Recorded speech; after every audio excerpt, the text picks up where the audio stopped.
nosso Manhã da Gente, recheado de muita coisa boa para o seu dia ficar ainda mais completo. Então preste atenção. Você, com certeza, já deve ter presenciado uma criança gritando e se jogando no chão ali, contrariando tudo que o pai e a mãe estão falando, porque não teve aquele pedido atendido, porque não escutaram, aquela famosa birra. Você já passou por esse momento?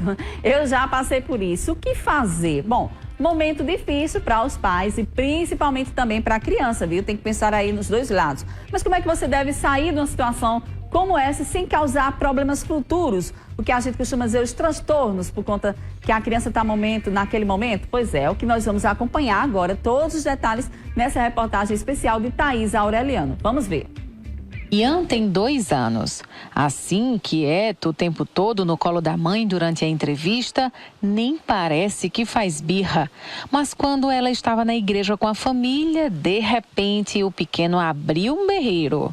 Eu, na hora, escolhi me controlar, né?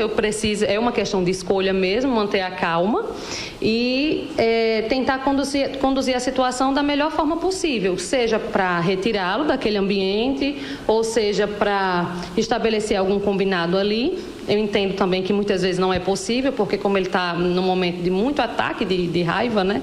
Às vezes fica difícil estabelecer alguma coisa, mas às vezes até um copo de água ajuda, mudar o foco da birra ajuda. Como trabalha com educação infantil, muita gente acha que ela encara com tranquilidade essa fase das birras, que se estende até por volta dos 5 anos de idade. Ela afirma que não é bem assim. Pelo fato de eu ser professora, talvez eu tenha um manejo melhor ou alguns instrumentos que me ajudem melhor nessa prática, mas que as birras acontecem, elas acontecem. Até porque ela não depende de mim, depende dele, né? Sem contar com o julgamento das pessoas ao ver uma criança aos berros. Os pais já estão automaticamente tão cobrados, né? Como estão no ambiente em público, seja aquele velho, né? Exemplo do supermercado, por exemplo. E aí ela já está se cobrando tanto de controlar toda aquela circunstância ali. Estou fazendo minhas compras, estou olhando a criança, e aí vem uma birra, né, que é natural da idade, né? A criança precisa realmente se expressar, ela ainda não tem mecanismos muitas vezes nem cerebrais para desenvolver uma maturidade emocional. Então ela se desintegra, ela começa a se bater, ela começa a xingar, às vezes joga alguma coisa.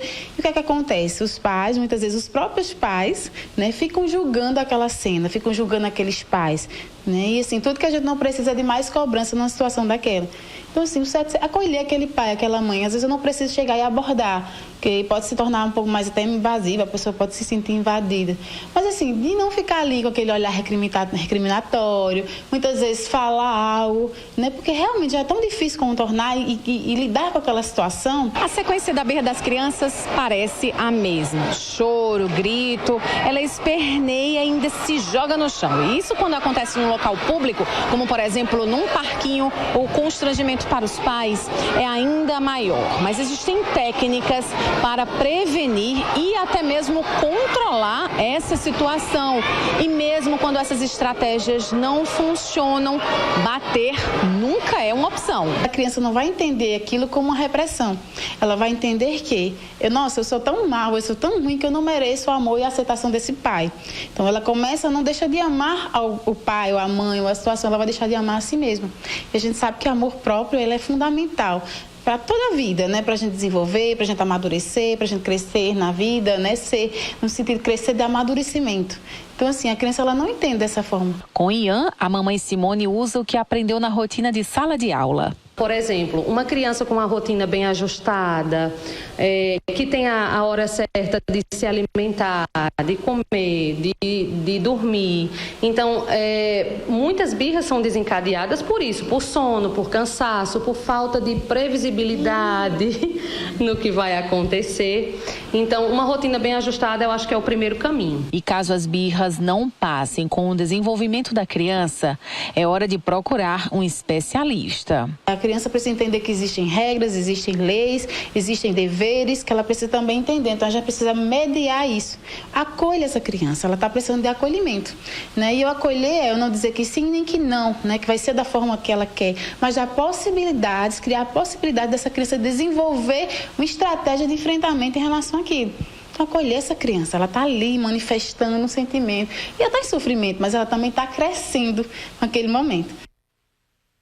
Exatamente, olha, é muito importante essa reportagem porque dá um norte de como a gente deve seguir com as orientações aos nossos filhos, mas também cabe várias outras questões a respeito desse assunto aí, porque assim como a criança ela precisa de acolhimento porque ela está indefesa e ela está conhecendo todo o ambiente, ela ainda não sabe de nada, ela precisa de orientação e assim como ela precisa de orientação, ela também vai precisar de alguém que conduza e nessa questão de precisar que alguém que conduza e que ela tenha a confiança, ela vai precisar conhecer a autoridade e a autoridade não tem nada a ver com autoritarismo, não tem nada a ver com você ter que gritar, você ter que falar num tom mais alto ou até mesmo você partir para as famosas palmadas, não é isso, mas mostrar à criança que alguém tem o domínio dela, para que ela também não cresça querendo ser uma pessoa, como hoje a gente vê muitos problemas familiares, eu digo isso pela questão da terapia, que também faço, que também sou terapeuta de Theta Healing, a gente encontra muito nesses núcleos familiares desordem por conta de que o adolescente, ele nasce, ele cresce no ambiente de um lar em que todo mundo se trata por igual e ele não reconhece ali quem é a autoridade